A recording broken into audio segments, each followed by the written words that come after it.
তত্ত্বাবধায়ক সরকার ও সংবিধানের কয়েকটি মৌলিক ধারা পরিবর্তনে একমত হয়েছে অধিকাংশ রাজনৈতিক দল। এছাড়া দ্বিকক্ষ বিশিষ্ট সংসদের উচ্চকক্ষ নিয়ে একমত হলেও ক্ষমতা নিয়ে ঐকমত্য হয়নি। মঙ্গলবার রাজধানীর ফরেন সার্ভিস একাডেমিতে ঐকমত্য কমিশনের বৈঠক শেষে এসব তথ্য দেওয়া হয়।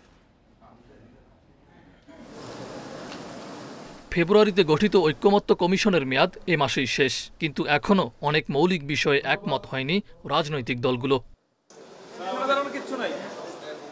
মঙ্গলবারের আলোচনায় ছিল তত্ত্বাবধায়ক সরকার সহ বেশ কয়েকটি ইস্যু।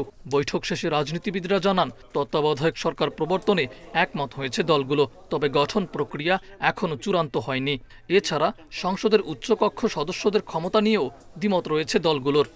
এখানে দ্বিকক্ষ বিশিষ্ট পার্লামেন্ট সৃজনের বিষয়ে মোটামুটি অধিকাংশ রাজনৈতিক দল একমত, কিন্তু তার গঠন প্রক্রিয়া কি হবে এবং তার পাওয়ার এন্ড ফাংশন কি হবে এ বিষয়ে ব্যাপক বিতর্ক আছে।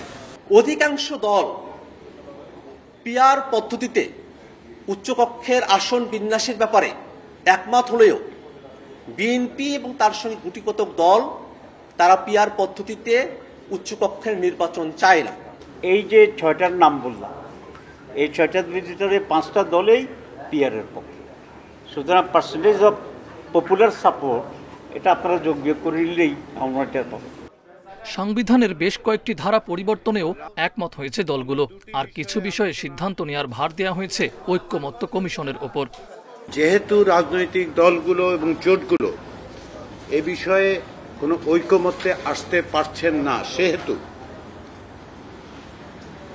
একাধিক দিন ধরে উচ্চকক্ষ বিষয়ক আলোচনার পরে আজকে রাজনৈতিক দল এবং জোটগুলোর পক্ষ থেকে এ বিষয়ে সিদ্ধান্ত গ্রহণের ভার কমিশনের উপর অর্পণ করা হয়েছে।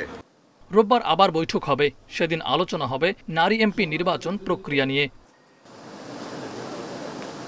মাহফুজুর রহমান মিলন, ইন্ডিপেন্ডেন্ট নিউজ, ঢাকা।